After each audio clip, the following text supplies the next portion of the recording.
The following is a Candlepin Stars and Strikes rebroadcast featuring some of our most memorable programs. WNDS Sports and Tri-State Megabucks present Candlepin Stars and Strikes.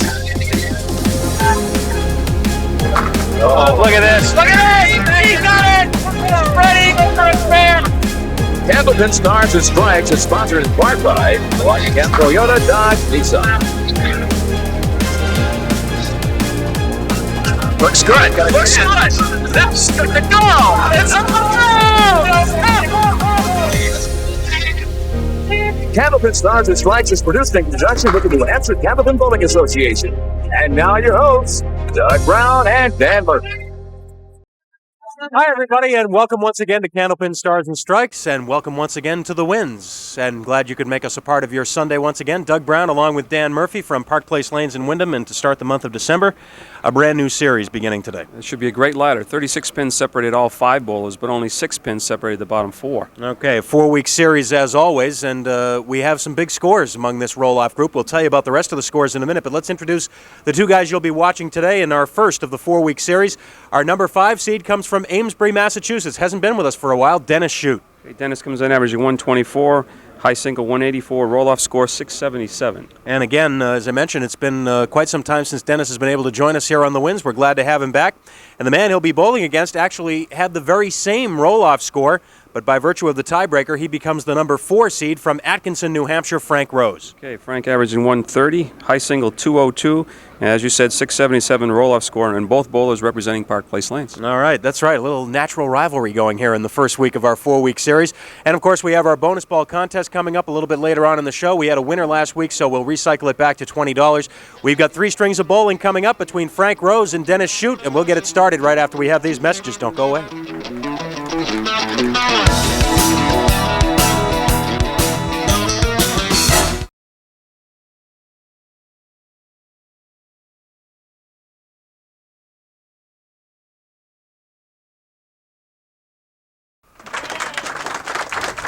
All right, welcome back to Candlepin Stars and Strikes here at Park Place Lanes. We already told you about Frank Rose and Dennis Shute, all tied in the roll-off. They'll settle it here to see who goes on. Peter Flynn will be here next week, our number 3 seed.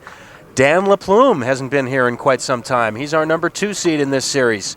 And a very first-timer. How about that, Dan Murphy? Brian Crowell, our number 1 seed with that 713. I'm surprised he hasn't been here before now, though. He's a great Candlepin bowler. Well, we'll see him in a few weeks, but right now we're going to see Dennis Shute start this match on lane 32 here at Park Place. Dennis was last with us in doubles competition. That was back around New Year's of '92. He was partnered with Dottie Larick in our mixed doubles series.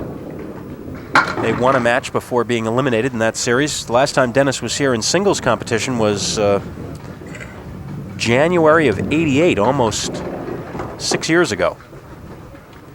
And he had a nice run for himself back then, Dan. He won 4 matches in a row to win a series. That was prior to the initiation of the Tri-State Megabucks Tournament of Champions, which Dennis was pointing out to me before the show began. He said, I ran the table and didn't have it back then.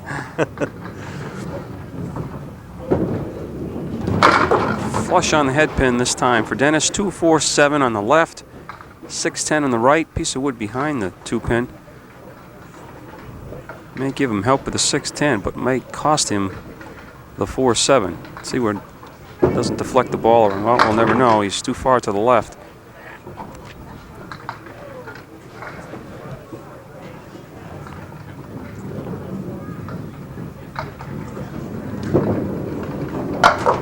And it's a 7 for a 17 start for Dennis.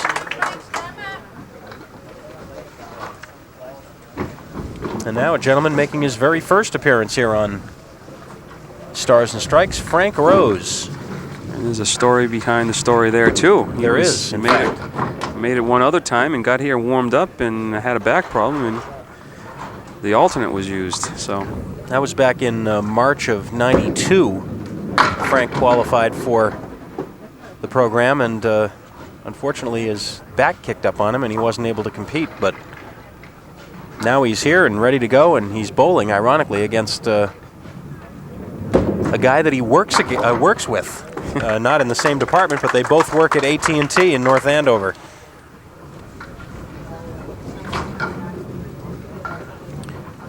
Frank moves over to lane 31 here at Park Place Lanes. Just missing the head pin to the left. 4 horsemen right plus the 4-7. No wood. No playable wood for him. Almost.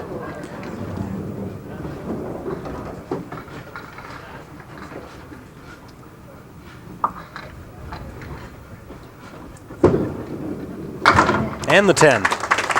And a 1-pin advantage for Frank Rose after 2 frames. That may be partially responsible for the huge crowd that we have here for this match. The fact that both of these guys are from Park Place, do a lot of their bowling here. Standing room only now.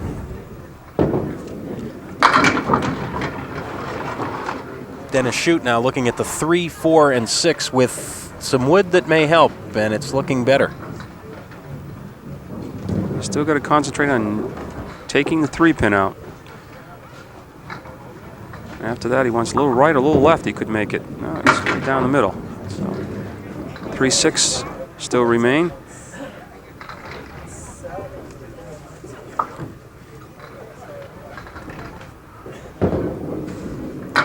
That's what he wanted to do. 10 bucks, 27 through 3 now for Dennis Shute. Still looking for our first mark of the match. The final roll-off for this series was held at the Exeter Lanes, Exeter, New Hampshire. We want to thank the whole crew there, including Rob Ficara and John DeFico and all the rest of the gang over there for their help in helping us coordinate the roll-off for this series. Oh, good try there. Split the 3-6. Just left the 2-8. But a pretty good effort.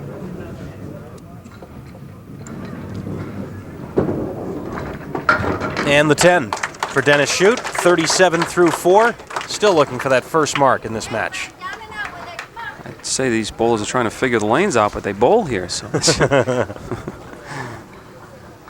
must be the lights.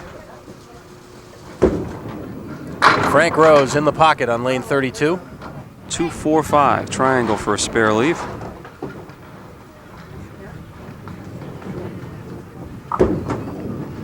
Yes, there's that first mark.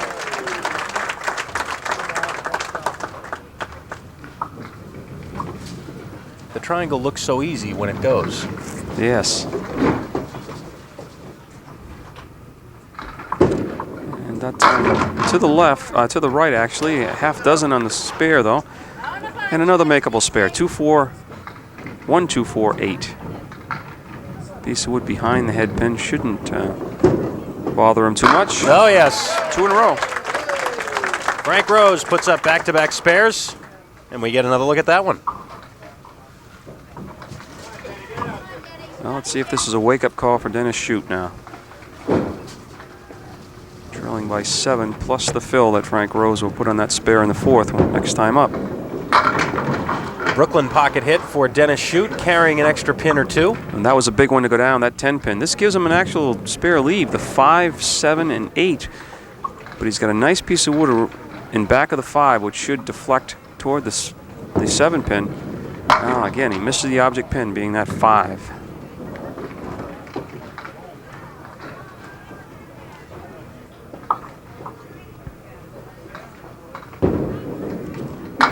And the 9 box. Dennis Shute from Amesbury, Mass. You mentioned works at AT&T Technologies in North Andover.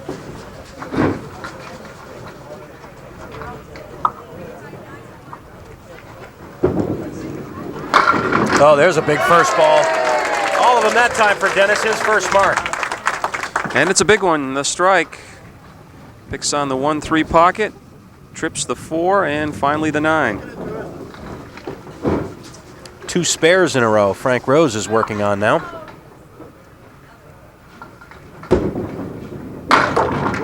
With the fill, again, not a bad break considering it could have been a spread eagle. Not much to shoot at, of course, but it is a 6 on the fill. 3, 6, 10 on the right, but with the 2-pin, which is directly across from that 3. Very difficult spare leave.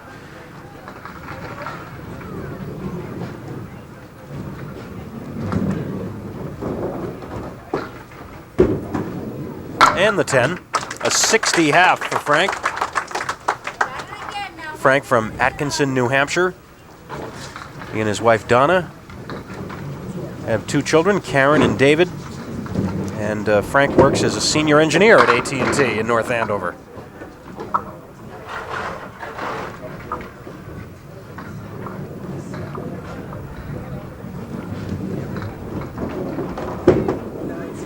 Oh, nice shot. Frank Rose with a big spare in the 6. That was a pretty one. 3, 4, 6. Watch him split the 3 and the 6. Just jumps the 3 into the 4. Great shot. No dead wood or playable wood for Frank to use either. That was all done in his own. Dennis Shute working on a strike. Oh boy, the 1-8-9. Spread eagle plus the 5. Well, maybe better that than a spread eagle. Exactly, and he's working on a strike, so it gives him another bonus ball right here. But you're right, with the 5-pin in there, if he splits a 2-4, the 3-6, that 5-pin sometimes helps you. Watch this. Oh! There it is. Ooh. It helps the 5-pin off, the 3-pin off the 5 and then into the 2-4-7, and he was able to clear out the 2-4, but just the 7-pin remained. So that first ball didn't hurt him. He's still got to find 9 fill on the strike. Let's take another look at that. Watch the 3-pin into the 5 and then carries right between the 2 and the 4, knocks both of them down. Never touched the 7.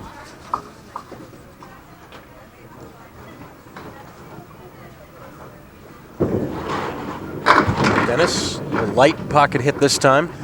I'd like to see that 10-pin go down, but it doesn't. 4, 7, 8 triangle in the left-hand corner plus the 10. And he's trying to direct the wood to stop. That is a triple piece of wood in front of the triangle now. You never know how that's going to react, but he has to play it. You can't get at the triangle without going through the wood.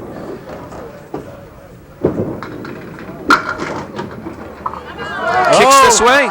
Oh, that's second piece of wood may have took some of the momentum out of that wood that was coming in contact with the 4 and causing it to stand up.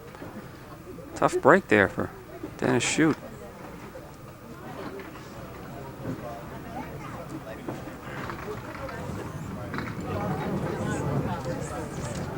That piece of wood still way out in front of the 4-pin. Dennis covers it for the 10. And now Frank Rose stepping up, working on a spare again. That fine cut shot a moment ago.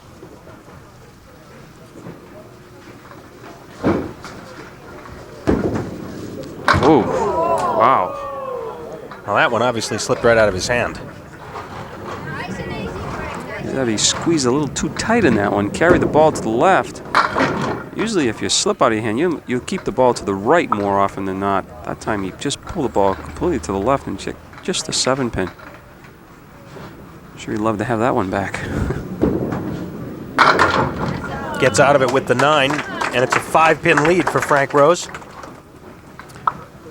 And of course, spare 1-9. That's just like 2 10 boxes, so no benefit of that spare at all.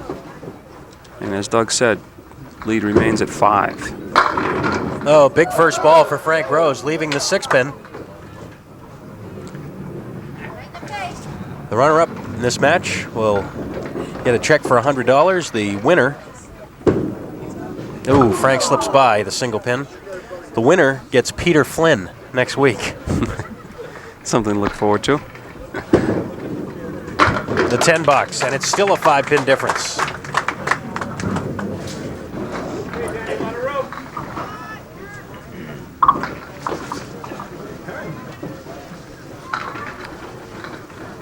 Dennis Shute for his final 2 now. In game 1, crossing over, just missing the head pin, but he's got a spare lead. Yeah, that being the 1-3-6.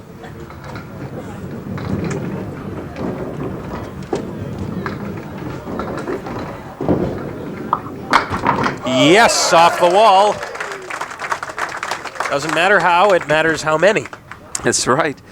And you see a little flush in the head pin, but he gets a nice sidewall action over the 3 to carry the 6. And A little bit of a momentum swing here with Frank throwing the 1 on that spare. Gave new life to Dennis Shute. Comes back with a spare. For Dennis, that was his first spare of the match. Almost the identical ball he threw on lane 32. This time you'll have the 1, 3, and 10. That's right. This time the 10 is up, the 6 is down. But a decent fill of 7 on the spare.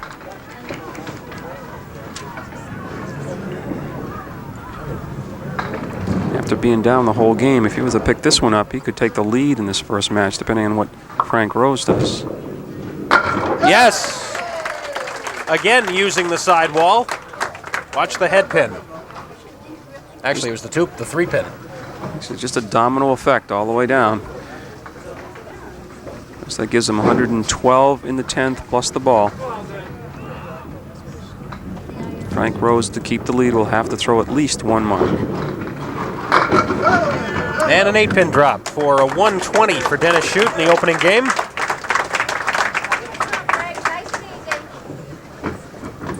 Frank Rose at 90 through 8, as you saw, so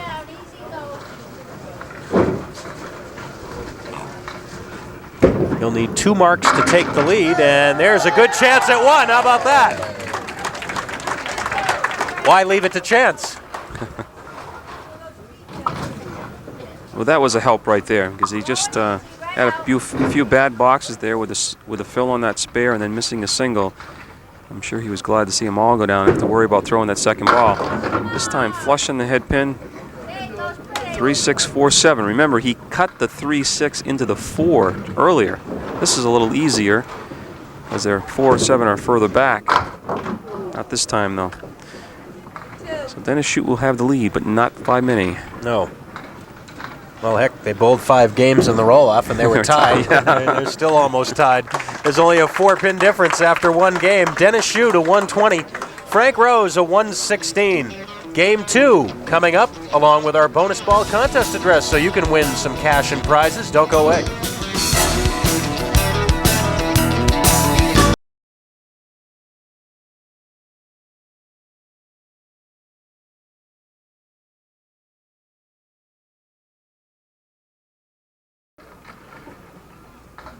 You'll also win the cash in the jackpot, and you'll win a brand new set of bowling balls from Paramount Industries. So will the bowler, in fact. Frank Rose up on lane 32 to begin the second game, trailing by just 4 pins. And speaking of last week, if you missed it, last week we got our second qualifier to the Tri-State Megabucks Tournament of Champions to finish Thanksgiving weekend. Joe Ashline throwing a huge 441 to beat Chris Sargent. So right now it's Joe Ashline and Mark Gregory already qualified. And 1 guy from this group will be the next to qualify. Perhaps one of these 2 gentlemen, if they can string together 4 straight wins. A 2-5 and a rocking 8-pin in the back.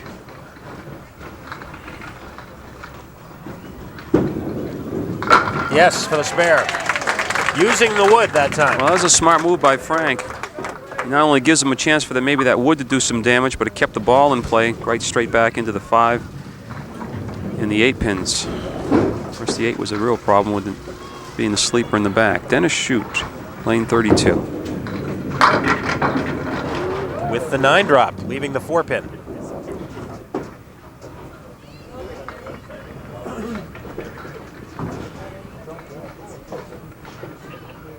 Waiting for that wood to settle. It looks like it's going to nestle right up against the 4-pin for Dennis. Just wants to stay up on the pin, above the red line. No problem. Mark number 4 for Dennis Shute.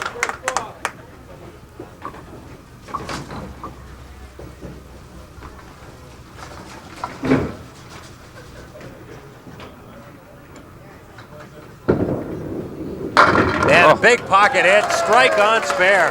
Oh. When he let that ball go and went in the pocket, I says, oh, that's a strike, and then I suddenly had to stop right here. I thought the 10-pin was going to stay up. 2 marks in a row for Dennis Shute. Pressure back on Frank Rose, filling a spare. With 7. Talked about the tie in the roll-off. Both of these guys throwing 677s in the 5-string final roll-off at Exeter Lanes. The tie is broken by virtue of the highest single game thrown in the roll-off by the 2 bowlers. The highest single game for Frank Rose was 173. The high single for Dennis was 163. So by virtue of that 10-pin differential, Frank Rose gets the 4th seed, which in this case means he gets last at bat, if you will. Break there off the head pin, leaving just the 1 and the 2 for Frank Rose.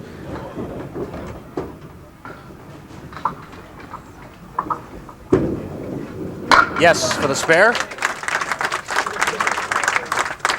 3rd time in a row that Frank has marked over on lane 31.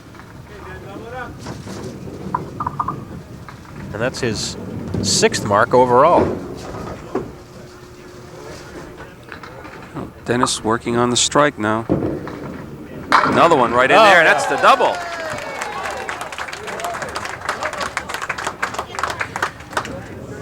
Again, no doubt about this one. 9-pin drop or a strike. It was buried right in the 1-3 pocket. Perfect so far with a spare and 2 strikes. Important ball right here. A little lighter hit this time. Pretty good mix, though. 8. But the 3-7 left. 4 pieces of playable wood on the deck, but I think he's going to have to go after the 3-pin. And as long as he doesn't hit it flush, he's got a chance of the ball or the 3-pin going over and clearing out the 7. Well, he could play that wood too, the way it's angled. Let's see what he does. Oh, he's going after the 3. That close. Look at this. Well, he touched it. He hit it, but it's not going to go over. 9 on the 2nd strike.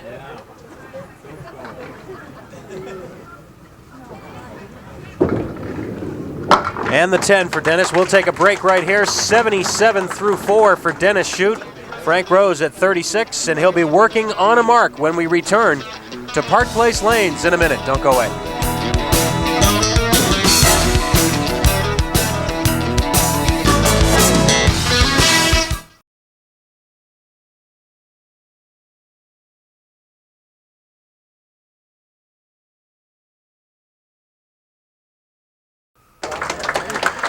Frank Rose working on a spare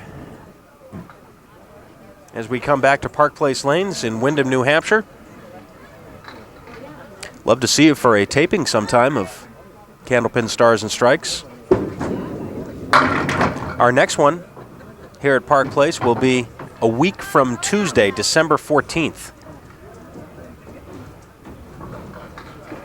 We're here all day long. We start around 10:30 in the morning. We're here till 4:30 or 5 o'clock in the afternoon. We take a break for lunch in the middle, but other than that, we go all day, and we'd love to see you, especially if you've never had a chance to stop by before.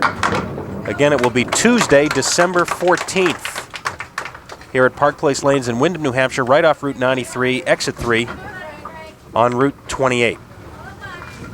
It was a 7 on a spare in a 9 box. Gives him 62 at the halfway point, 2nd game. And here's a shot he's made earlier without any help. This time is the 3-6 and the 4-pin piece of wood in between.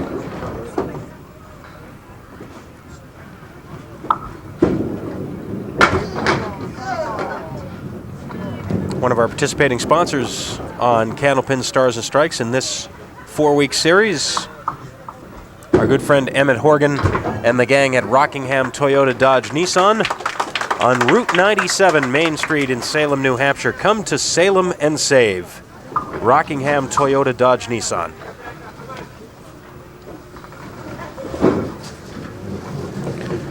Dennis Shute off to a flying start this time with a spare and double strike. He has 77 already through 4 boxes. 137 left. Chance for another spare.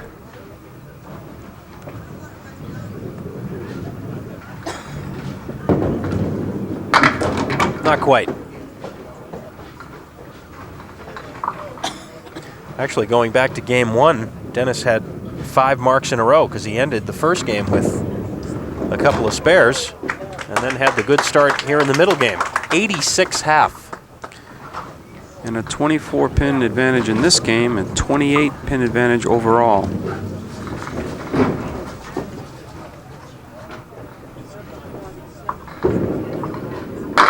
And another big first ball. Dennis Shute with another strike. When he hits that 1-3 pocket, they just jump off that ball. Watch this. Looks like he might have the 4-10 left right there. There goes the 10 and finally the 4 for the strike. 4 strikes already for Dennis in the match, 3 of them in this game. Frank Rose looking for a carry here. Well, that might not work out too badly with the wood. We'll have to wait and see. I think you have to hit it the same way as though the wood wasn't there. You have to come up high, right at the 3-pin. Red liner to the right, you're going to get the 3 and probably leave the 9-pin. These are the 2 pins that go out on the half Worcester on the right-hand side. Oh, my. The right idea, but actually it was too high in the wood. Not an easy shot. Talked about this before, but for those of you who haven't heard us perhaps mention it, you get a good indication there, if you were watching closely, how far apart those 2 pins are, the 2 and the 9. You saw a piece of wood go end to end and roll right between them. 12 inches on center those pins are. Look at that. Clears them both out without any wood. I think he was mad.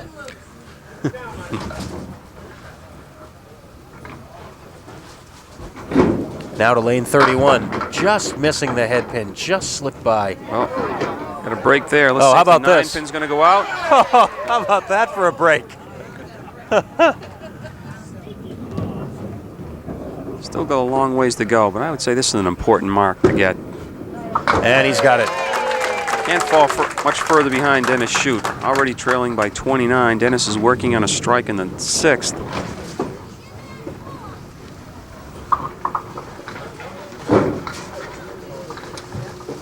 Each bowler with 7 marks, but the difference, the strikes. Last time he had a strike on 31, he came back with another one on 32, and that close to another double strike.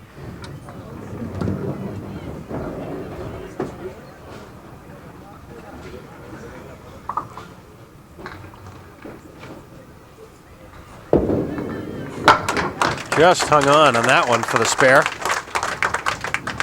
Already at 116 plus the ball in the 7th, as you can see, and only with 5 marks. Those double strikes really add up fast. A little full that time. 6 drop on the spare for Dennis. 2, 4, 6, 7. Don't be surprised if he converts this the way he's throwing the ball right now. In fact, the wood is coming up. It looks like the 2, 4, 6 should go out there fairly easy if he hits the 2-pin. The 10-pin could be the problem. There it is. Watch out. Ooh, I thought maybe the wood would turn a little bit. The wood just didn't give him quite an angle enough to carry the 10-pin. But good effort. And the 10 bucks. Boy, Dennis is almost guaranteed at least a 150 game, even without a mark the next time up.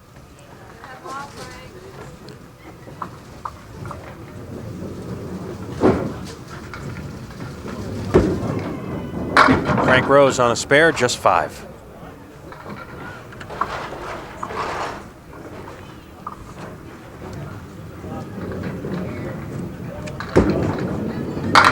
For the spare, no. Leaving the 6-pin.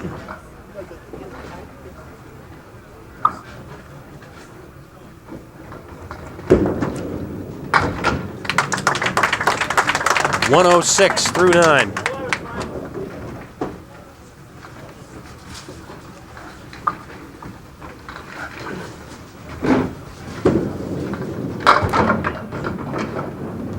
Well, let's see what Frank has here. The 1, 3, 7, and 10 with some moving wood.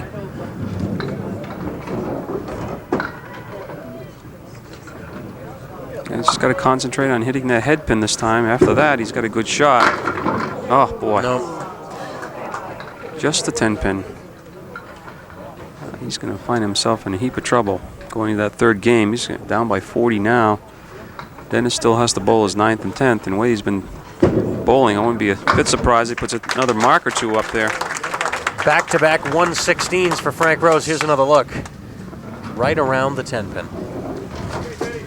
232 through 2 for Frank.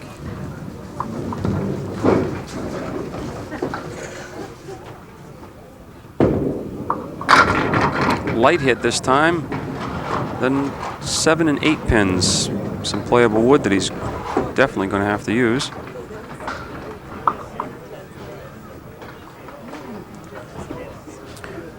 Looks like he's just got to try to cap the one closest to him.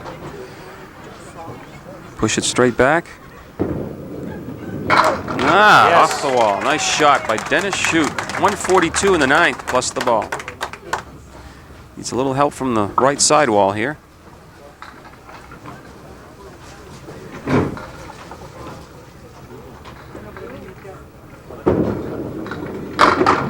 On the head pin again, 8 fill. That's 150 in the 9th. 3-5 left, but he's got a roadblock out in front. He can see the 3 pin. He's going to have the wood come off the wall. And it does. Yes. 160 plus a ball to go for Dennis Shute.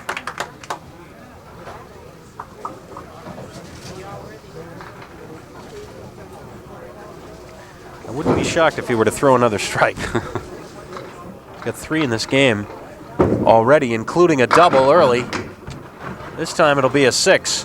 166 in the middle game for Dennis Shute, and a fine round of applause and a big lead for Dennis. 286 for the advantage after 2. We've got 1 game to go. We'll have it for you on Stars and Strikes in a minute. Don't go away.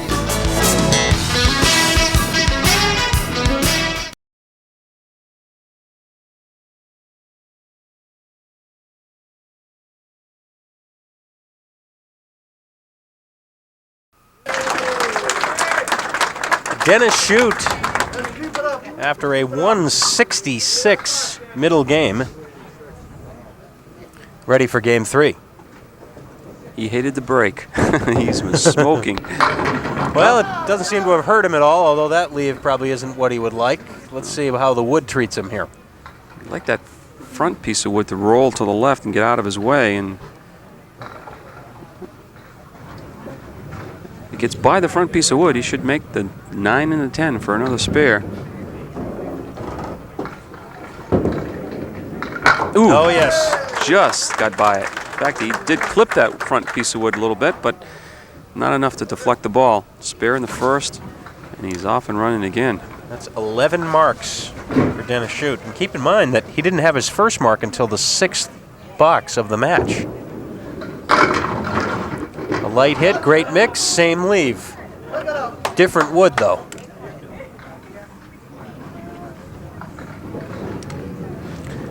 Nine and 10. As Doug said, this time 2 pieces of wood out in front. 2 more just hanging around. Will it be 2 in a row? Why not? Oh, see, Dennis can use that for a great story now to tell his friends. He can say, yeah, I was on TV. I had the 9-10, 2 boxes in a row for a spare leave. Made it back to back. You can leave out the part about the wood. That's right. Ooh, boy. Come on. Give him a break. Get out of there, 7-pin. Oh, boy. 7-10. Well, he's got a piece of wood, so maybe he can keep the ball in play and have the ball go over and get the 10. Yes!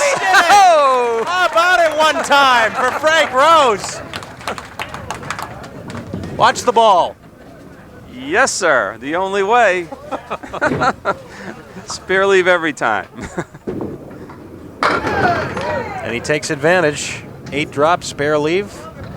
Sometimes a shot like that is like a wake-up call to that bowler, and let's see what happens. He's got to try to keep pace with Dennis anyway. No, he's going to go far to the left. It's too bad. That might have been a first. I can't remember anyone making the 7-10 on the show before. No, I don't either. Even with the wood. Might have had somebody do it with a piece of wood, say, out in the middle of the lane. Right. Angled before, Right. but never like that. Terrific shot. Dennis Shute working on a mark. And for the first time today, or first or second maybe, Dennis punches through the middle. At least the first time in a long time today. Well, if he keeps a streak alive here with a mark, it's going to be a great one.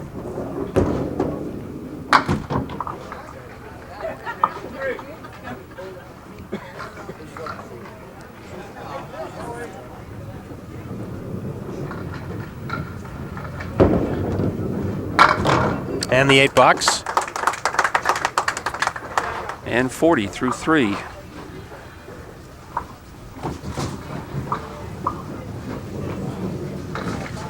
Peter Flynn next week to take on the winner of this one. Peter, our defending Tri-State Megabucks champion from last spring. Dennis is going to make this the 3, 7, and 10. Oh, yeah. You knew it all the way, didn't you? Oh, sure. Had a nice angle of the wood right behind the 3-pin, right there. 2 chances because the wood was so close. Either the ball was going towards the 7 or the 3-pin itself. Frank Rose slipping left a bit. Needs a break on that spinning wood. It's not going to touch anything.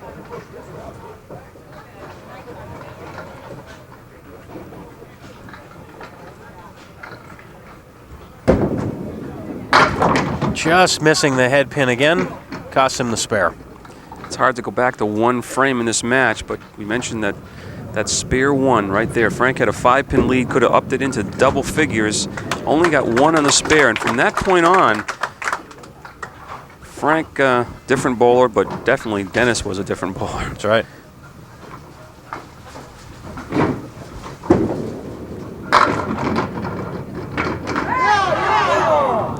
Everything but the 7-pin. If you go from the last 2 boxes of the first game through the first 2 boxes of this game, 14 boxes, Dennis Shute had 11 marks on those 14 boxes.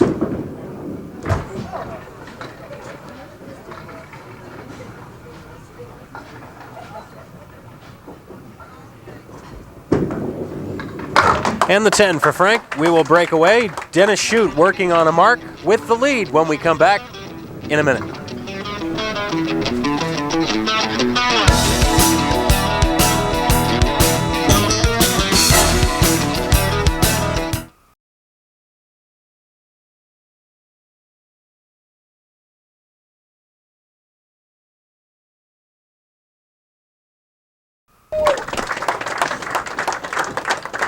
Dennis Shute working on a mark in the 4th.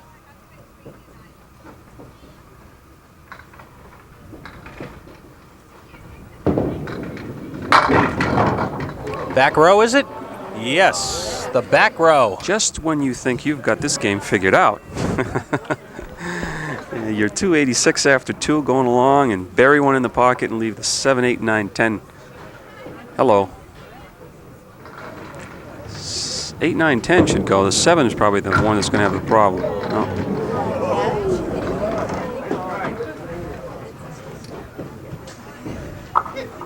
Frank could show him how to make these 2, but I don't think Frank's in the mood to tell him how to make a shot. A little different than Frank's.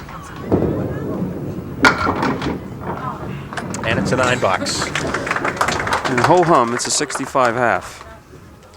Well on his way to a 400.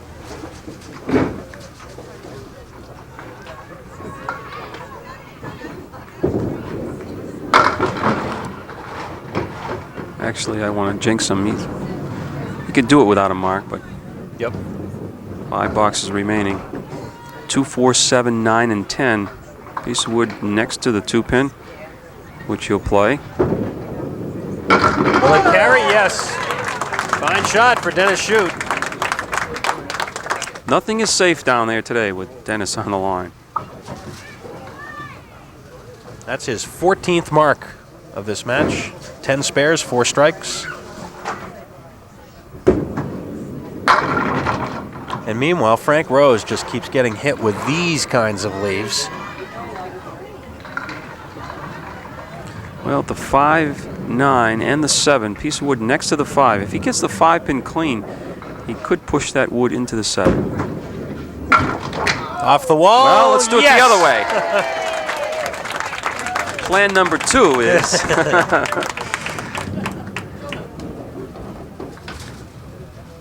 Not quite the way I think Frank played it, but he'll take it. A 5-pin off the sidewall. And the fill will be 8. And the 1 and the 7 pins left. Double piece of wood behind the head pin. Here's a situation here where you might want to miss the head pin and hit the wood on the far right-hand end, because he doesn't look like he has the angle. Of course, the other way is hit the ball, have the ball deflect. Nope, got it anyways. That's mark number 10 for Frank Rose now. Let's see what happens to that second piece of wood. Nope, pretty hard to tell. Nice shot by Frank, though. 2 in a row.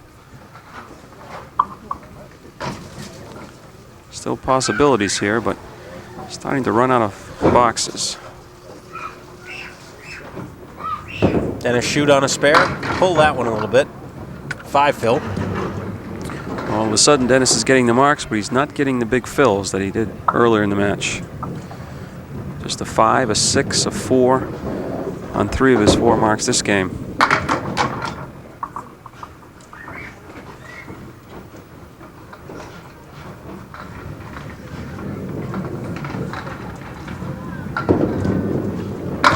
And the 8 box. 88 through 7.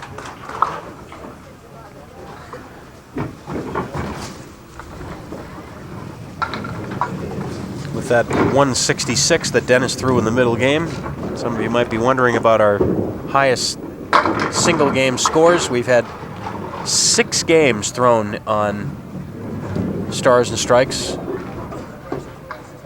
in our almost 10 years on the air. 6 games of 180 or higher. The highest was a 196 by Rick Farwell back in 1984. 1984. Wow. That was one of the first ladders we had, too, wasn't it? That's right. That's right. Just a couple months after we came on.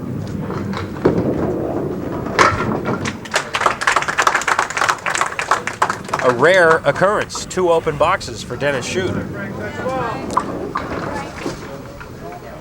So, with some numbers here, Frank Rose could make this interesting. Especially if he were to throw a couple strikes.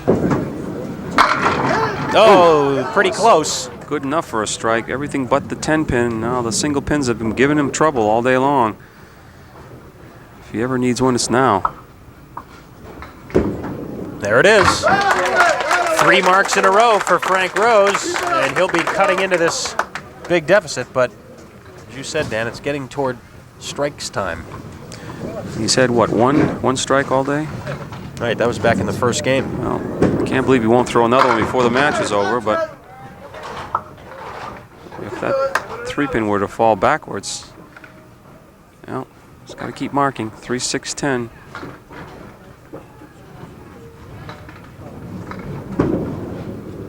Gets it. That's 4 in a row. What that does is... See the replay of that spare. That puts Frank at 111 plus a ball. Dennis could still close Frank out mathematically here in the final 2, but he'll need a mark to do it now.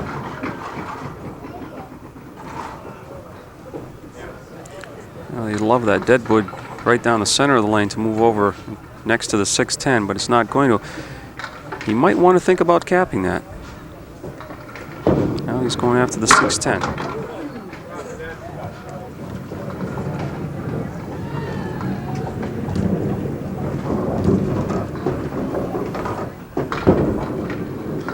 $9. 1 open frame. That's what Frank Rose wants. He'd like him to be open here too. Still give him a chance.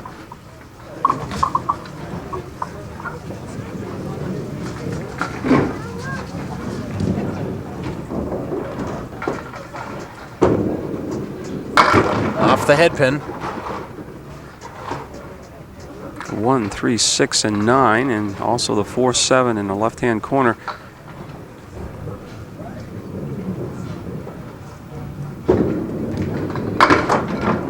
Well, Dennis will be open. He's at 401 right now.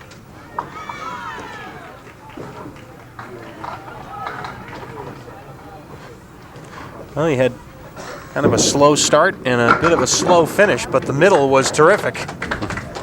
Good enough for a 403 for Dennis Shute with the 117 third game. So that means that Frank Rose has got to get up to 171 in order to tie this thing, which means he needs strikes. Needs some strikes. But he can do it.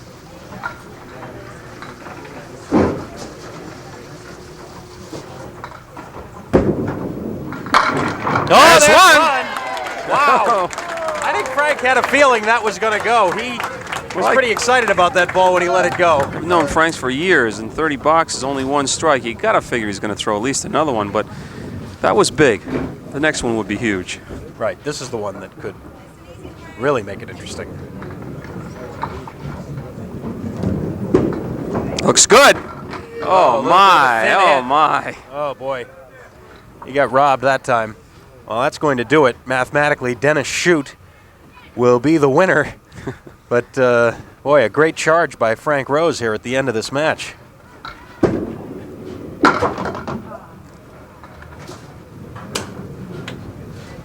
And the fill on the strike, the 147, and that does it.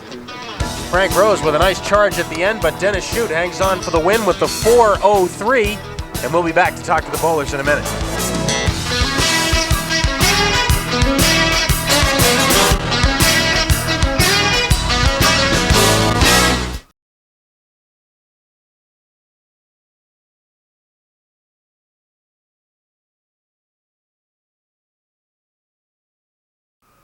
Welcome back here on Stars and Strikes. Frank Rose here, and Frank, that check for $100 for you, and our congratulations. Glad to have you on for your first appearance. Dennis threw some strikes at you there, got a lot of marks together, and that was pretty much it.